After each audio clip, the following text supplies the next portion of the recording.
Hello good morning. Minshiya ma'am start ചെയ്തോളൂ ട്ടാ. Start ചെയ്യാല്ലേ? Video ഓണാക്കാൻ ചെറിയൊരു ബുദ്ധിമുട്ടുണ്ട്. നല്ല മഴയുണ്ട്, റേഞ്ച് കിട്ടുന്നില്ല. എന്താ ചെയ്യാ? കുഴപ്പമില്ല. കുഴപ്പമില്ലല്ലോ. ഓക്കെ, സ്റ്റാർട്ട് ഇല്ല ചെയ്യാല്ലേ?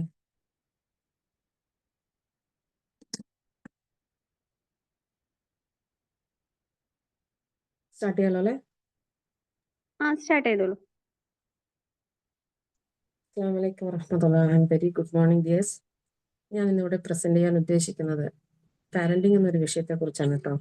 അപ്പൊ ചെറുതായിട്ട് റേഞ്ച് ഇഷ്യൂ ഉണ്ട്, അതുകൊണ്ട് എനിക്ക് വീഡിയോ ഓണാക്കാൻ കഴിയുന്നില്ല. അപ്പൊ നമുക്ക് തുടങ്ങാം അല്ലേ? അപ്പൊ പാരന്റിങ് എന്ന് വെച്ചാൽ എന്താ? ഇതിൽ മിക്കവരും നമ്മൾ പാരന്റ്സ് ആണല്ലോ അല്ലെ? അപ്പൊ മാതാപിതാക്കളെ മക്കളെ വളർത്തുന്ന രീതിയാണ് പാരന്റിങ് എന്ന് പറയാം അല്ലെ? അപ്പൊ ഒരു കുട്ടി നമ്മൾ ഭാവിയിൽ എങ്ങനെയായി തീരണം എന്നുള്ളത് രണ്ട് ഘടകങ്ങളെ ആശ്രയിച്ചിട്ടാണുള്ളത്. ഒന്ന് അവരുടെ പാരമ്പര്യം, അതുപോലെ പരിസ്ഥിതിയും. അപ്പൊ പാരമ്പര്യം എന്ന് വെച്ചാൽ എന്താ? മാതാപിതാക്കളുടെ ജീനിലൂടെ കൈമാറ്റം ചെയ്യപ്പെടുന്നതാണ് അല്ലെ? മുൻ തലമുറയിൽ നിന്നും കൈമാറ്റം ചെയ്യപ്പെടുന്നതാണ് പാരമ്പര്യം എന്ന് വെച്ചാൽ. അത് ഒരുപാട് എന്താ പറയാ, മുൻ മുൻ തലമുറയിൽ നിന്നും ജനിതകമായിട്ട് കൈമാറ്റം ചെയ്യപ്പെടുന്ന സ്വഭാവ സവിശേഷതകളാണ്. അത് ഭാവി ജീവിതത്തെ എങ്ങനെ സ്വാധീനിക്കുന്നു എന്ന് നമുക്ക് നോക്കാം. പിന്നെ അടുത്തത് വന്നത് പരിസ്ഥിതിയാണുള്ളത്. അപ്പൊ പരിസ്ഥിതി എന്ന് വെച്ച് കഴിഞ്ഞാല് കുട്ടി വളരുന്ന പരിസ്ഥിതി ഒരു കുട്ടിയുടെ ഏറ്റവും കൂടുതൽ സ്വാധീനിക്കുന്നത് നമുക്ക് പാരമ്പര്യമാണോ പരിസ്ഥിതിയാണോ എന്ന് നോക്കാം കേട്ടോ. അപ്പൊ പാരമ്പര്യത്തിന് ഏകദേശം ഒരു 20% ഉള്ളൂ എന്നുണ്ടെങ്കിൽ പരിസ്ഥിതി എന്ന് പറയുന്ന സമയത്ത് ഒരു 80% വരും. അപ്പൊ പരിസ്ഥിതിയാണല്ലോ ഏറ്റവും പ്രധാനം. ഒരു കുട്ടി വളരുന്ന സാഹചര്യം, അത് ഒരു കുട്ടി അധികം വീട്ടിലല്ലേ, ഉമ്മയുടെ കൂടെയല്ലേ വളരാറുള്ളത്. അപ്പൊ അതുകൊണ്ട് പരിസ്ഥിതി ഏറ്റവും പ്രധാനമാണ്. ആ ഉമ്മ നല്ല രീതിയിൽ മക്കളെ വളർത്തുകയാണെന്നുണ്ടെങ്കിൽ, നല്ല കെയർ കൊടുത്ത് നല്ല സ്നേഹം കൊടുത്ത് വളർത്തുകയാണെന്നുണ്ടെങ്കിൽ ആ കുട്ടി നല്ല രീതിയിലുള്ള മക്കളായിട്ട് വരും അല്ലേ? അപ്പോൾ അവിടെ മുതൽ നന്നായി കഴിഞ്ഞാൽ ഒരു കുട്ടി പ്രോപ്പറായിട്ട് നമ്മൾ ഉദ്ദേശിച്ച രൂപത്തിൽ തന്നെ നല്ലൊരു വ്യക്തിയായിട്ട് വളരാൻ നല്ല ചാൻസ് ഉണ്ട്. അപ്പോൾ ആദ്യത്തെ പരിസ്ഥിതിയായ വീട്ടില് സ്വാധീനം ചെലുത്തുന്നത് ഉമ്മമാരാണ് അല്ലേ? അപ്പൊ ഉമ്മമാരാണെന്ന് പറയുന്ന സമയത്ത് എല്ലാ കാര്യങ്ങളും അവരല്ലേ നോക്കുക. അപ്പോൾ ഉമ്മമാരാണ് ഒരുപാട് അവരെ കെയർ ചെയ്യേണ്ടതും സപ്പോർട്ട് ചെയ്യേണ്ടതും. അപ്പം ആദ്യത്തെ പരിസ്ഥിതിയായ വീട് കഴിഞ്ഞാൽ പിന്നെ അവർ പോകുന്നത് സ്കൂളിലേക്കാണ്. അപ്പൊ സ്കൂളിൽ പോകുന്ന സമയത്ത് അതുപോലെ ടീച്ചേഴ്സും അവർക്ക് നല്ല സപ്പോർട്ട് നൽകേണ്ട ആവശ്യമുണ്ട്. അത് കഴിഞ്ഞാൽ അവർ സൊസൈറ്റിയിലേക്കാണ് ഇറങ്ങുക അല്ലേ? അപ്പോൾ വീടും അതുപോലെ സ്കൂളും സൊസൈറ്റി, ഈ മൂന്ന് കാര്യങ്ങളും നല്ല രീതിയിൽ അവർക്ക് സപ്പോർട്ട് കിട്ടണം അല്ലേ? അപ്പൊ വീടെന്ന് പറയുന്ന സമയത്ത് കുട്ടി ഏറ്റവും കൂടുതൽ സ്വാധീനിക്കുന്നത് ഉമ്മയാണ് മെയിൻ ആയിട്ടുള്ള ഘടകം അല്ലേ? അപ്പൊ പാരമ്പര്യമായി നമുക്ക് ചില നെഗറ്റീവുകളൊക്കെ കിട്ടുമല്ലോ. അപ്പൊ ആ കിട്ടുന്ന നെഗറ്റീവുകളൊക്കെ കുട്ടികളുടെ പരിസ്ഥിതി പോസിറ്റീവായി കഴിഞ്ഞാലുണ്ടല്ലോ, അപ്പൊ നെഗറ്റീവിനെ നമുക്ക് അടക്കി നിർത്താൻ കഴിയും. ഒരു എക്സാമ്പിൾ പറയാം കേട്ടോ. അപ്പൊ മോഷ്ടിക്കുക എന്ന ഒരു വാസന ചില കുട്ടികൾക്ക് ഉണ്ടാവാറുണ്ട് അല്ലേ? അതൊരു ആസക്തിയാണ്. അപ്പോൾ ഇവർ ശരിക്കും വലിയ കള്ളന്മാരൊന്നും അല്ല, പക്ഷെ എവിടെയെങ്കിലും പോകുന്ന സമയത്ത് അവർക്ക് മോഷ്ടിക്കാനുള്ള ഒരു ടെൻഡൻസി ഉണ്ടാവും. അപ്പോൾ അങ്ങനെ ഉണ്ടാകുന്ന സമയത്ത് ഈ പരിസ്ഥിതി എന്ന് പറയുന്ന കാര്യം ഉണ്ടല്ലോ, അപ്പോൾ അത് നല്ല രീതിയിലാണെന്നുണ്ടെങ്കിൽ ആ കുട്ടികൾക്കുണ്ടാകുന്ന ആ ഒരു കാര്യം മാറ്റിയെടുക്കാൻ കഴിയും. ശരിക്കും ഈ കുട്ടികൾക്കുണ്ടാകുന്ന ഈ ഒരു വാസനയെ പറയുന്നത് ക്ലിപ്റ്റോമാനിയ എന്നാണ് ഇപ്പോൾ പറയുക. പൊതുവെ 3 തരത്തിലുള്ള പാരന്റിംഗ് ആണ് സംഭവിക്കുന്നത്. First one authoritative parenting, second permissive parenting, third one positive parenting. അപ്പോൾ അതോറിറ്റേറ്റീവ് പാരന്റിംഗ് എന്ന് വെച്ചാൽ എന്താണെന്ന് നോക്കാം കേട്ടോ. നമ്മൾ പട്ടാള ചിട്ടയിൽ വളർത്തുക എന്നൊക്കെ പറയില്ലേ, മക്കളെ അങ്ങോട്ട് തിരിയരുത് ഇങ്ങോട്ട് തിരിയരുത് ആ രീതിയിലൊക്കെ പറഞ്ഞിട്ട് മക്കളെ വളർത്തുന്ന രീതിയാണ് അതോറിറ്റേറ്റീവ് പാരന്റിംഗ്. കർശനമായ നിയന്ത്രണമായിരിക്കും അവിടെ ഉണ്ടാവുക. അപ്പോൾ ഇങ്ങനെയുള്ള പാരന്റിങ് നടത്തുന്ന സമയത്ത് പാരന്റ്സ് ചിന്തിക്കുന്നത് എന്താ? എൻ്റെ കുട്ടി നല്ല രീതിയിൽ വളരണം, ആ രീതിയിലാണ് പാരന്റ്സിന്റെ ചിന്ത ഉണ്ടാവുക. പക്ഷേ ഈ ഒരു പാരന്റിങ് വളരെ മോശപ്പെട്ടതാണ് കേട്ടോ. അപ്പോൾ കുട്ടി മോശമാണോ ചിന്തിച്ച് ആരും വളർത്താറില്ല, എങ്കിലും ഈ രീതി തെറ്റായ രീതി തന്നെയാണ്. അടുത്ത് വന്നിട്ട് പെർമിസീവ് പാരന്റിങ്. പെർമിസീവ് പാരന്റിങ് എന്ന് വെച്ച് കഴിഞ്ഞാൽ അത് കയറൂരി വിടുക എന്നാണ് അർത്ഥം. അപ്പം മക്കൾക്ക് ഒരു നിയന്ത്രണം ഉണ്ടാവില്ല. ഒരു നിയന്ത്രണം അല്ലാതെ മക്കളെ കയറൂരി വിടുന്ന ഒരു കാര്യമാണിത്. അപ്പൊ എല്ലാ കാര്യങ്ങളും അനുവദിച്ചു കൊടുക്കുക. മക്കൾ എന്ത് ചോദിച്ചാലും വാങ്ങിക്കൊടുക്കുക, എന്ത് പറഞ്ഞാലും തെറ്റായത് ശരിയാതെന്ന് പറഞ്ഞു കൊടുക്കലില്ല. ആ ഒരു രീതിയിലുള്ള പാരന്റിങ് ആണ് പെർമിസീവ് പാരന്റിങ്. അടുത്ത് പോസിറ്റീവ് പാരന്റിങ്. പോസിറ്റീവ് പാരന്റിങ് എന്ന് പറയുന്ന സമയത്ത് നമ്മൾ എന്ത് ചെയ്താലാണ് എൻ്റെ കുട്ടി നന്നാവുക എന്ന് മനസ്സിലാക്കി അവർക്ക് വേണ്ട കാര്യങ്ങൾ ചെയ്തു കൊടുക്കലാണ് പോസിറ്റീവ് പാരന്റിങ്. ഇപ്പൊ പാരന്റിങ് കോഴ്സ് കഴിഞ്ഞവരല്ലല്ലോ നമ്മളല്ലേ? അപ്പൊ അതുകൊണ്ട് എല്ലാ പാരന്റ്സിനും, മിക്ക പാരന്റ്സും വളർത്തുന്നത് ഒരു പാരന്റിങ് കോഴ്സ് കഴിഞ്ഞിട്ടൊന്നുമല്ല. അപ്പോൾ അവർക്ക് അതിൻ്റെതായ പരിമിതികളൊക്കെ ഉണ്ടാവില്ലേ? എന്നാൽ നല്ല പാരന്റ് ആവാൻ ശരിക്കും ഒരു ട്രെയിനിങ് ആവശ്യമുണ്ട്. ഇപ്പോൾ ഒരു ടീച്ചർ നല്ലൊരു ട്രെയിനിങ് കിട്ടിയിട്ടല്ലേ, BEd ഒക്കെ കഴിഞ്ഞിട്ടല്ലേ നമുക്ക് എന്താ പറയുക ക്ലാസ് എടുക്കാനൊക്കെ വരുന്നത്. അതുപോലെ ഡോക്ടേഴ്സ് ആണെങ്കിലും ശരി, ഒരു MBBS കഴിഞ്ഞിട്ട് കുറേ പ്രാക്ടീസൊക്കെ കഴിഞ്ഞിട്ടാണല്ലോ അപ്പോൾ അവർ ഡോക്ടറായിട്ട് പുറത്ത് വരിക. അതുപോലെ ഒരു നല്ല പാരൻ്റ് ആവാനും നല്ല ട്രെയിനിങ് ആവശ്യമുണ്ട്. പക്ഷെ ഇന്നത്തെ പാരൻസിന് അങ്ങനെയുള്ള കാര്യങ്ങളൊന്നും ഇല്ല അല്ലേ. അപ്പം അങ്ങനെയാകുന്ന സമയത്ത് അതിൻ്റെതായ പോരായ്മകൾ വരാറുണ്ട്. ശരിക്കും ഒരു ട്രെയിനിങ് കിട്ടാത്ത പാരൻസാണ് ഇപ്പോഴുള്ളത്. ഇപ്പോൾ കുറച്ച് എന്താ പറയുക, ഓരോ സോഷ്യൽ മീഡിയ അതൊക്കെ നോക്കിയിട്ട് കുറേ പേരൊക്കെ നല്ല രീതിയിൽ തന്നെ പാരൻറ്റിങ് ചെയ്യുന്നുമുണ്ട്, ക്ലാസ്സുകളൊക്കെ കിട്ടിയിട്ട് അല്ലേ. അപ്പോൾ അതോറിറ്റി പാരൻറ്റിങ് പറയുന്നത് അതൊരു ശരിയായ പാരൻറ്റിങ് അല്ല. അതുപോലെ പെർമിസീവ് പാരൻറ്റിങ് എന്നുള്ള അതും ഒരു ശരിയായ പാരൻറ്റിങ് അല്ല. പോസിറ്റീവ് പാരൻറ്റിങ് എന്ന് പറയുന്ന സമയത്ത് അതാണ് കറക്റ്റായിട്ടുള്ളൊരു പാരൻറ്റിങ്. ട്രെയിനിങ് കിട്ടിയ പാരൻ്റാണ് പോസിറ്റീവ് പാരൻറ്റിങ്.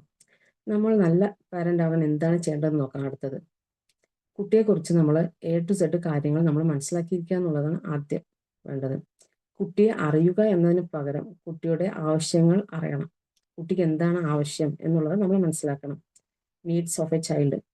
അപ്പോൾ കുട്ടികൾക്ക് ഏത് തരത്തിലുള്ള ആവശ്യങ്ങളാണ് ഉണ്ടാവുക? 2 തരത്തിലുള്ള ആവശ്യങ്ങൾ ഉണ്ടാവുക.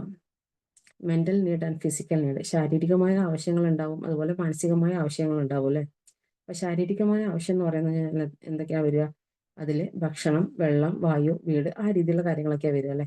അപ്പം അങ്ങനെ വരുന്ന സമയത്ത് അത് 90% ആൾക്കാർക്കും അതെല്ലാം ഉണ്ടാവും. അതുപോലെ കുട്ടികൾക്ക് ഏറ്റവും കിട്ടാത്തൊരു കാര്യമാണ് മാനസികാരോഗ്യം, ഫിസിക്കൽ നീഡ്. ഫിസിക്കൽ നീഡ് എന്ന് പറയുന്ന സമയത്ത് love and safety, freedom, success and അതുപോലെ റെക്കഗ്നേഷൻ, ആ രീതിയിലുള്ള കാര്യങ്ങളാണ് അതിൽ വരുന്നത്. സ്നേഹം വരും, പരിഗണന, അതുപോലെ സുരക്ഷിതത്വം, സ്വാതന്ത്ര്യം, അതുപോലെ വിജയം. അപ്പോൾ പാരൻസായ നമ്മൾ മക്കളുടെ ഫിസിക്കൽ നീഡ്സ് നിറവേറ്റപ്പെടുന്നുണ്ടോ എന്നുള്ളത് നമ്മൾ ശ്രദ്ധിക്കണം. അപ്പോൾ കുട്ടികൾക്ക് ഇത് കിട്ടുന്നില്ലെങ്കിൽ അത് അവർ കിട്ടാൻ ശ്രമിച്ചുകൊണ്ടേയിരിക്കും എന്നതാണ്.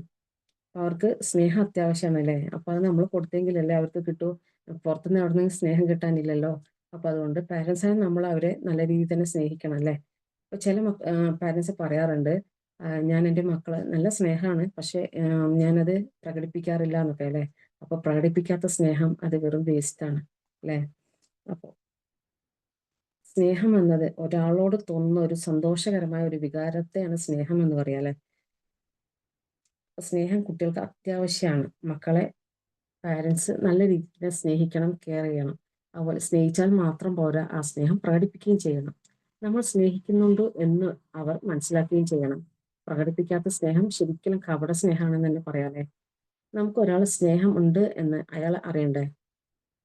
അപ്പൊ ശരിക്കും നമ്മളോട് ഒരാൾക്ക് സ്നേഹമുണ്ട് എന്നുള്ളത് അവരറിയണ്ടേ. അപ്പോൾ അയാൾക്ക് സ്നേഹം തിരിച്ച് കൊടുക്കാൻ പറ്റുള്ളൂ. അത് അറിഞ്ഞാലല്ലേ അവർക്ക് തിരിച്ചു കൊടുക്കാൻ പറ്റുള്ളൂ.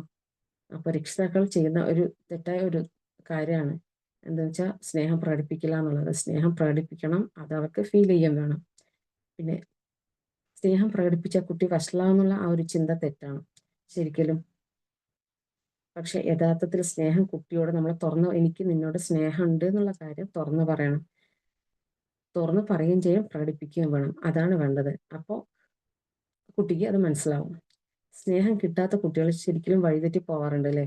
സ്നേഹം കിട്ടാതാവുന്ന സമയത്ത് കുട്ടികൾ അക്രമാസക്തരായി മാറും, അതുപോലെ തന്നെ ഇൻട്രോവേർട്ടായി മാറും. ഇൻട്രോവേർട്ട് എന്ന് വെച്ച് കഴിഞ്ഞാൽ എന്താ, എല്ലാ കാര്യങ്ങളിൽ നിന്നും മാറിയിട്ട് ഉൾവലിഞ്ഞു നിൽക്കുന്ന സ്വഭാവം, ഒതുങ്ങിക്കൂടും, ഒന്നിലും ഉൾപ്പെടാതെ മാറി നിൽക്കുന്ന ഒരു സ്വഭാവം കാണിക്കാറുണ്ട് അല്ലേ. സ്നേഹം എന്നുള്ളത് പാരൻസിൽ നിന്നും കുട്ടികൾ ധാരാളമായി ആഗ്രഹിക്കാറുണ്ട്. അത് മക്കൾക്ക് ഫീൽ ചെയ്യുന്ന രൂപത്തിൽ തന്നെ നമ്മൾ നൽകാൻ തയ്യാറാവണം. മക്കൾക്ക് നമ്മുടെ സ്നേഹം എങ്ങനെ മനസ്സിലാവും എന്ന് നോക്കാം. അതിന് പല മാർഗങ്ങളുണ്ട് കേട്ടോ. അപ്പോൾ ലാംഗ്വേജസ് ഓഫ് ലവ്, സ്നേഹഭാഷ നമ്മൾ മനസ്സിലാക്കിയാണ് വേണ്ടത്. അപ്പോൾ love is time. First one love is time. അപ്പോൾ ലവ് ഈസ് ടൈം എന്ന് വെച്ചാൽ എന്താ? സ്നേഹം സമയം തമ്മിലുള്ള ഒരു ബന്ധത്തെയാണ് പറയുന്നത് അല്ലേ. സ്നേഹം എന്നാൽ സമയമാണെന്ന് പറയാൻ കാരണം എന്താ? ആരെയാണോ നമ്മൾ സ്നേഹിക്കുന്നത് അവരോടൊപ്പം ടൈം ചെലവഴിക്കാൻ നമ്മൾ തയ്യാറാവണം. അപ്പോൾ അവർക്ക് വേണ്ടി സമയം കളയാൻ തയ്യാറായിട്ടില്ലെങ്കിൽ പിന്നെ അത് അവർക്ക് മനസ്സിലാവില്ലല്ലോ. അപ്പോഴാണ് അവർക്ക് നമ്മുടെ സ്നേഹം തിരിച്ചറിയാൻ പറ്റുക, ഫീൽ ചെയ്യുക. അപ്പോൾ കുട്ടികൾക്ക് നമ്മുടെ സ്നേഹം തിരിച്ചറിയണമെങ്കിൽ കുറച്ച് സമയം അവരുടെ കൂടെ ടൈം സ്പെൻഡ് ചെയ്യേണ്ട അത്യാവശ്യമായിട്ടുള്ള കാര്യമാണ്. അപ്പോൾ അങ്ങനെ ടൈം സ്പെൻഡ് ചെയ്യുമ്പോഴേ അവർക്ക് മനസ്സിലാവും ഉമ്മാക്ക് ഉപ്പാക്ക് എന്നോട് സ്നേഹമുണ്ട് എന്നുള്ളത്. അപ്പോൾ എക്സാമ്പിൾ പറയാം കേട്ടോ. ഒരു നഴ്സറിയിൽ പഠിക്കുന്ന ഒരു കുട്ടിയാണെങ്കിൽ ആ കുട്ടി പഠിക്കാൻ പോയി വരുന്ന സമയത്ത് നമ്മൾ പറയാറുണ്ടല്ലേ, മോളെ ബുക്ക് എടുത്ത് പഠിക്കുമെന്ന് പറയാറുണ്ട്. അപ്പൊ അങ്ങനെ പറയുന്ന സമയത്ത് അവരെന്താ പറയാ, അവർക്ക് പഠിക്കാനൊന്നും ഇൻട്രസ്റ്റ് ഉണ്ടാവില്ല. ഉമ്മ ഞാൻ പഠിച്ചു കഴിഞ്ഞു എന്നുള്ള രീതിക്കാണ് സംസാരിക്കുക. അപ്പൊ നമ്മൾ എന്താ ചെയ്യേണ്ടത്, നമ്മൾ ആ കുട്ടിയുടെ കൂടെ പോയിരുന്ന് സ്കൂളിലത്തെ കാര്യങ്ങളെല്ലാം ചോദിച്ച് മനസ്സിലാക്കി, ഫ്രണ്ട്സിന്റെ കാര്യങ്ങളൊക്കെ ചോദിച്ച്, ടീച്ചേഴ്സിന്റെ കാര്യങ്ങൾ എല്ലാ കാര്യങ്ങളും സ്കൂളിലെ വിശേഷങ്ങളെല്ലാം ചോദിച്ച് മനസ്സിലാക്കിയിട്ട് അവരുടെ കൂടെ ഇരുന്നിട്ട് ആ സമയത്ത് അവർക്ക് വേണ്ടി ഒരു ടൈം കണ്ടെത്തണം അല്ലേ. അങ്ങനെയാകുന്ന സമയത്ത് ആ കുട്ടിക്കും സന്തോഷമാകും, നമ്മൾ പഠിപ്പിച്ചു കൊടുത്തു കഴിഞ്ഞാൽ ആ കുട്ടിയും നല്ല രീതിയിൽ തന്നെ പഠിക്കുകയും ചെയ്യും. അപ്പോൾ അങ്ങനെ അവർ ഹാപ്പി ആവും. സ്നേഹിക്കുന്നവരുടെ സാമീപ്യം എല്ലാവരും ആഗ്രഹിക്കാറുണ്ടല്ലേ, അതുപോലെ മക്കളും അത് ആഗ്രഹിക്കാറുണ്ട് എന്നുള്ളതാണ് സത്യം. അടുത്ത് വരുന്നത് സ്പർശനം. സ്പർശനം എന്ന് വെച്ചാൽ ടച്ച്. അപ്പോൾ കുട്ടികളെ നമ്മൾ പരമാവധി സ്പർശിക്കണം. അങ്ങനെ ഉണ്ടെങ്കിൽ അവർക്ക് നല്ലൊരു സുരക്ഷിതത്വ ബോധം ഉണ്ടാവും അല്ലേ. നമുക്ക് കുട്ടികളോട്, ചെറിയ മക്കളോട് നല്ല തലയിൽ കൈവച്ച് സംസാരിക്കാം, തോളിൽ തട്ടിയിട്ട് സംസാരിക്കാം. അതുപോലെ ശരീരത്തിൽ സ്പർശിച്ച് സംസാരിച്ചാൽ അവർക്ക് നല്ല രീതിയിൽ സുരക്ഷിതത്വ ബോധം ഉണ്ടാവും എന്നാണ് പറയാറ്. അപ്പോൾ ചെറിയ കാര്യം, ചെറിയ കുട്ടികൾ പാരൻസിൻ്റെ കൂടെ നല്ല രീതിയിൽ തന്നെ അറ്റാച്ച്മെൻ്റ് ആയിരിക്കും. വലുതാവും തോറും അറ്റാച്ച്മെൻ്റ് കുറഞ്ഞു വരികയാണ് ചെയ്യുക. അപ്പോൾ പാരൻസിനോട് അടുപ്പം കുറയും. കൗമാരഘട്ടത്തിൽ തീർത്തും എന്താ പറയുക, നമ്മളിൽ നിന്ന് അകന്നു പോവുകയാണ് ചെയ്യാറ്. അഡോളസെന്റ് പീരീഡ് ഒക്കെ ആകുന്ന സമയത്ത് അവർക്ക് വാശിയും ദേഷ്യവും സ്ട്രെസ്സും ഒക്കെ കൂടാനുള്ള ചാൻസ് ഉണ്ട്. ആ സമയത്ത് നമ്മുടെ മക്കളെ നമ്മളോട് ചേർത്തി നിർത്തണം. മക്കൾ ഏത് രീതിയിലാണോ ആ രീതിയിൽ നമ്മുടെ മക്കളെ അംഗീകരിക്കുക. അപ്പോൾ നമ്മൾ മക്കളെ ചേർത്ത് നിർത്തേണ്ടത് അത്യാവശ്യമായിട്ടുള്ള കാര്യമാണ്. അതുപോലെ കുഞ്ഞുമക്കളെ കാണുന്ന സമയത്ത് നമുക്ക് ഗിഫ്റ്റ് ഒക്കെ കൊടുക്കാം അല്ലേ. ഗിഫ്റ്റ് കൊടുക്കുന്ന സമയത്ത് അവർക്ക് എന്താ ഉണ്ടാവും, വല്ലാത്ത സന്തോഷം ഉണ്ടാവും അല്ലേ. അപ്പോൾ രണ്ട് രീതിയിൽ കൊടുക്കാം നമുക്ക്. കണ്ടീഷൻ ആയിട്ടുള്ള ഗിഫ്റ്റ് കൊടുക്കാം, അൺകണ്ടീഷണൽ ആയിട്ടുള്ള കൊടുക്കാം. കണ്ടീഷണലായി കൊടുക്കുക എന്ന് പറയുന്ന സമയത്ത്, നീ ഇന്ന കാര്യം ചെയ്താൽ നിനക്ക് ഞാൻ ഗിഫ്റ്റ് തരാം എന്ന ഉപാധിയോടെ നമ്മൾ കൊടുക്കുന്നതാണ് കേട്ടോ കണ്ടീഷണൽ കൊടുക്കുന്നത്. അതുപോലെ അൺകണ്ടീഷണൽ എന്ന് പറയുന്നത്, എനിക്ക് നിന്നോട് സ്നേഹമുള്ളത് കൊണ്ടാണ് ഞാൻ ഈ ഗിഫ്റ്റ് തരുന്നത് എന്ന് പറഞ്ഞിട്ട് അവർക്ക് നൽകണം. അതാണ് അൺകണ്ടീഷണൽ ആയിട്ട് കൊടുക്കുന്നത്. വളരെ എഫക്റ്റീവ് ആണ് കേട്ടോ സ്നേഹത്തിന്റെ ഭാഷ. അപ്പോൾ കുട്ടികളുടെ സാന്നിധ്യത്തിൽ അവർക്ക് വേണ്ടി നമുക്ക് പ്രാർത്ഥിക്കാം. അത് നല്ല രീതിയിൽ തന്നെ ഫലം ചെയ്യും. ആ കുട്ടികളുടെ മുന്നിൽ വെച്ച് ദൈവത്തോട് പ്രാർത്ഥിക്കുക, എൻ്റെ കുട്ടി നന്നായി വരണേ, നല്ല രീതിയിലായി വരണേ എന്നുള്ള രീതിയിൽ പ്രാർത്ഥിക്കുന്ന സമയത്ത് ആ കുട്ടിക്ക് അത് മനസ്സിൽ നല്ലൊരു പോസിറ്റീവ് എനർജി കിട്ടും. നമ്മൾ പറഞ്ഞ കാര്യങ്ങൾ അനുസരിക്കാൻ നല്ലൊരു വഴിയാണ് കേട്ടോ അത്. പിന്നെ രക്ഷിതാക്കൾ ഒരു കാര്യം പറഞ്ഞാൽ അതിനപ്പുറം ചെയ്യാൻ അവർക്ക് മനസ്സ് വരില്ല. അപ്പോൾ പാരൻസ് ആണ് റോൾ മോഡൽ എന്ന് പറയുന്നത്.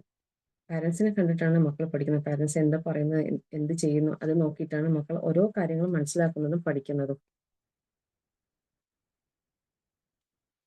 എക്സാമ്പിൾ, ചില കുട്ടികൾ വലുതാവുന്ന സമയത്ത് എന്താ പറയുക, കൗമാര കാലഘട്ടത്തൊക്കെ ആവുന്ന സമയത്ത് ഇഷ്ടപ്പെട്ട ആളുടെ കൂടെയൊക്കെ പോവാറുണ്ട് അല്ലേ.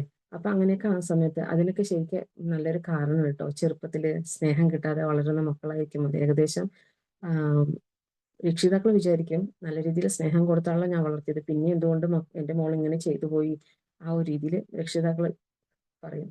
പക്ഷെ ചെറുപ്പത്തിൽ ഇതുപോലെ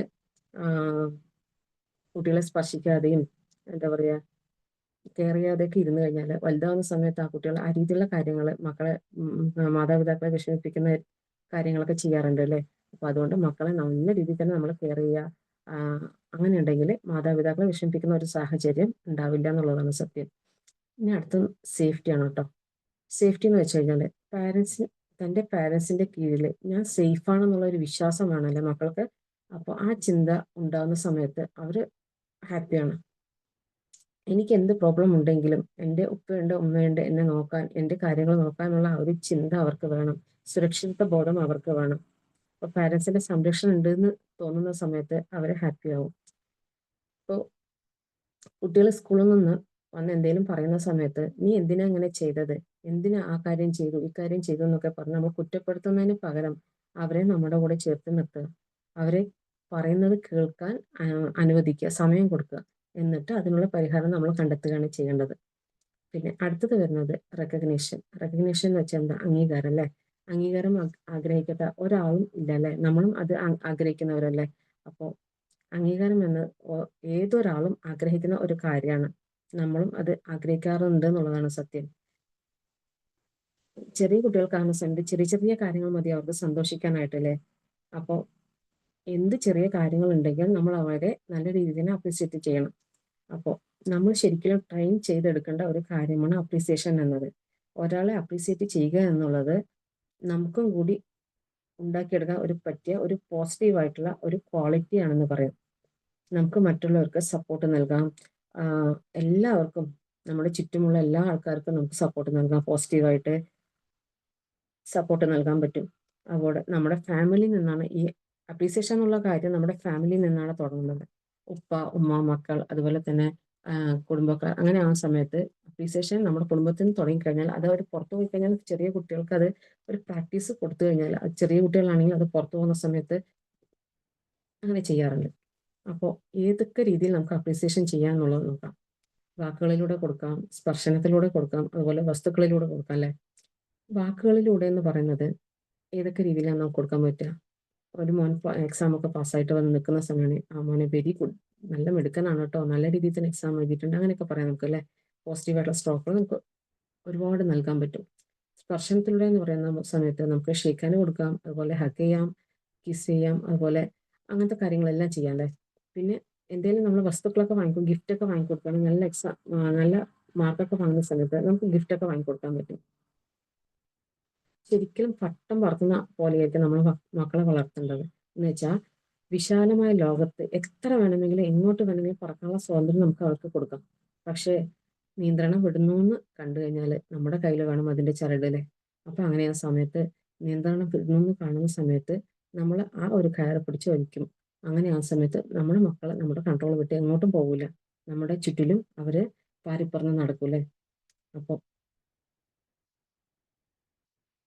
കൺട്രോൾ നമ്മുടെ കയ്യിലാവുന്ന സമയം നമുക്ക് പേടിയുണ്ടാവില്ലല്ലോ. നമ്മൾ അവരെ നിരീക്ഷിക്കുന്നുണ്ട് എന്നുള്ള കാര്യം അവർ മനസ്സിലാക്കുകയും വേണം കേട്ടോ.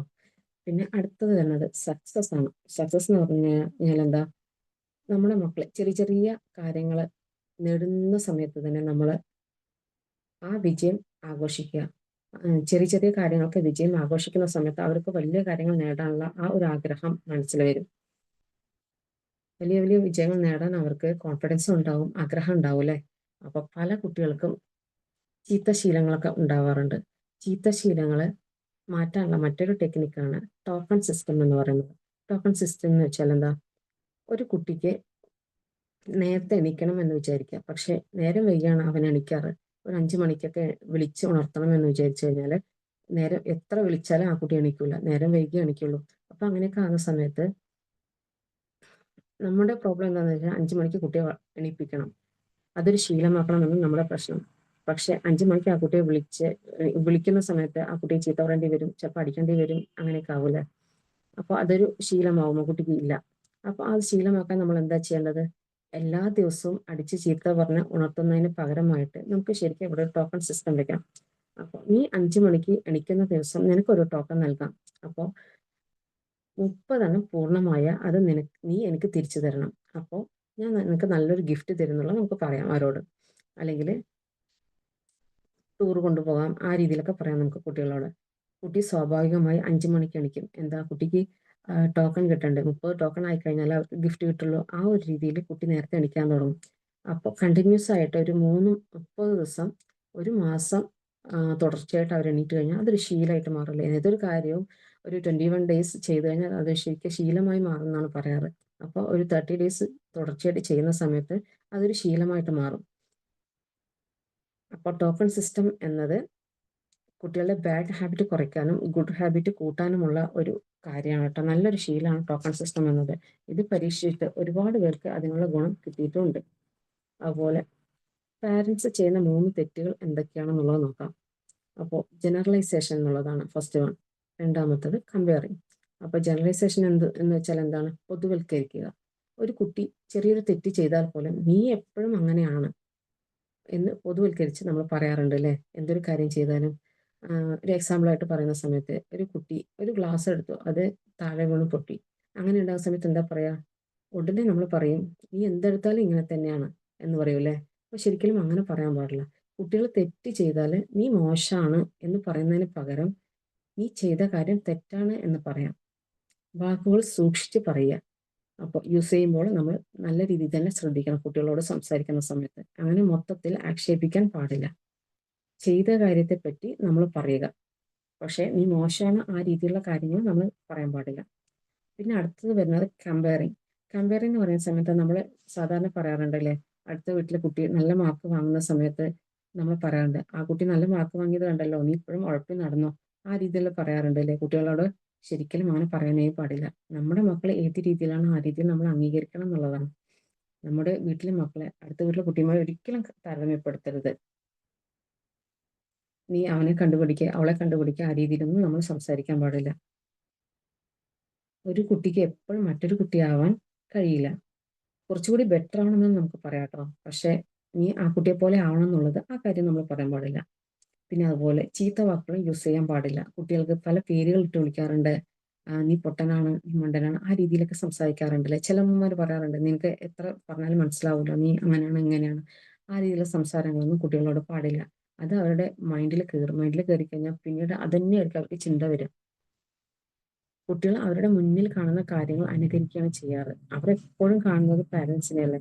അപ്പൊ പാരൻസ് പറയുന്ന കാര്യങ്ങൾ ശരിക്കും കോപ്പി പേസ്റ്റ് ആണെന്ന് തന്നെ പറയാം മക്കള്.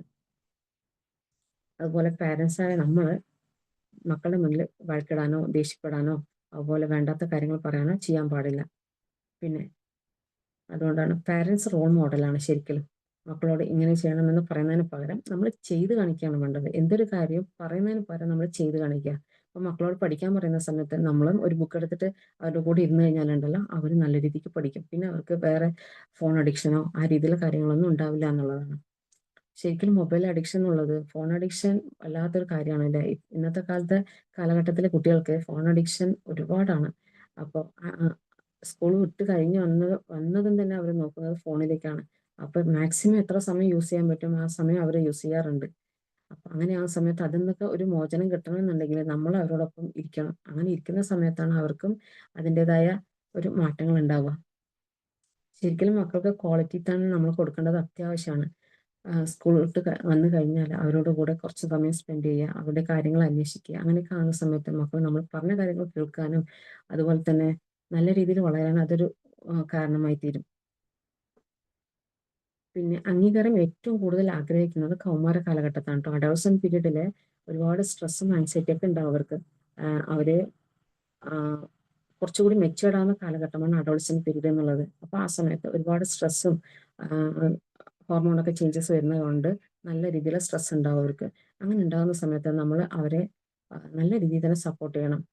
ചെറിയ പ്രായത്തിൽ ചെയ്യുന്നത് പോലെയല്ല, അഡോളസെന്റ് പീരീഡിൽ ഒരു പ്രത്യേക കെയർ നമ്മൾ അവർക്ക് കൊടുക്കേണ്ടത് അത്യാവശ്യമാണ്.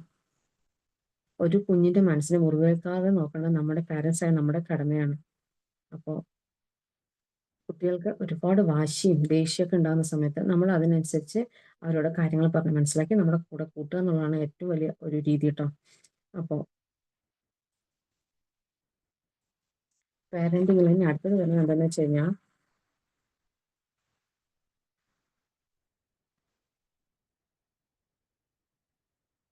അപ്പോൾ ഒരു പ്രോബ്ലം ഉണ്ടെങ്കിൽ അതിന് നല്ല വശവും ചീത്ത വശവും നമ്മൾ പറഞ്ഞ് മനസ്സിലാക്കി കൊടുക്കണം. ഇന്നതാണ് ശരി, ഇന്നതാണ് തെറ്റെന്ന് പറയുന്ന സമയത്ത് അവർക്കത് മനസ്സിലാവില്ലേ.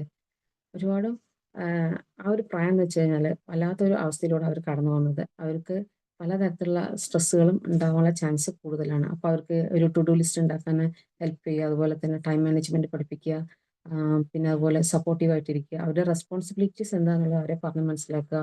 നല്ല രീതിയിലുള്ള ഓപ്പൺ കമ്മ്യൂണിക്കേഷൻ നമുക്ക് ചെയ്യാൻ പറ്റും. അപ്പോൾ അങ്ങനെയാണ് സമയത്ത് മക്കൾ നമ്മുടെ കൂടെ തന്നെ നിൽക്കും. അവർ എപ്പോഴും ഫ്രണ്ട്സിനോട് കൂട്ടുകൂടാനാണ് അവർക്ക് താല്പര്യം കൂടുതൽ. അപ്പോൾ കൂടുതലും ഫ്രണ്ട്സായിട്ടാണ് അവർ കൂട്ടുകൂടാറുള്ളത് ആ സമയത്ത്. അപ്പം നമ്മളോടുകൂടി ചേർത്ത് നിർത്താൻ നമ്മൾ എപ്പോഴും ശ്രമിക്കുക. പിന്നെ പാരന്റിങ്ങിൽ ഒരു ഗോൾഡൻ റൂൾ എന്ന് പറയുന്നത്, നിങ്ങളുടെ പാരന്റ് എങ്ങനെയാണോ നിങ്ങളോട് പെരുമാറാൻ ആഗ്രഹിച്ചത് ആ രീതിയിൽ നിങ്ങൾ മക്കളോട് പെരുമാറുക എന്നുള്ളതാണ് എനിക്ക് പറയാനുള്ളത്, അവസാനമായിട്ട് പറയാനുള്ളത്. അപ്പോൾ നമ്മുടെ പാരന്റ് ഏത് രീതിയിലാണ് നമ്മളോട് പെരുമാറാൻ ആഗ്രഹിച്ചിട്ടുള്ളത്, നമ്മൾ അതിയായി ആഗ്രഹിച്ചിട്ടുള്ളത് ആ രീതിയിൽ നമ്മൾ നമ്മുടെ മക്കളോട് പെരുമാറുക. അപ്പം അങ്ങനെ ആ സമയത്ത് പാരന്റിങ് നല്ല രീതിയിൽ തന്നെ മുന്നോട്ട് കൊണ്ടുപോകാൻ കഴിയും. Thank you.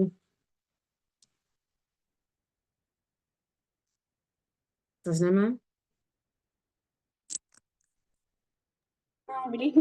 Thank you so much. നല്ല ക്ലാസ് ആയിരുന്നു കേട്ടാ.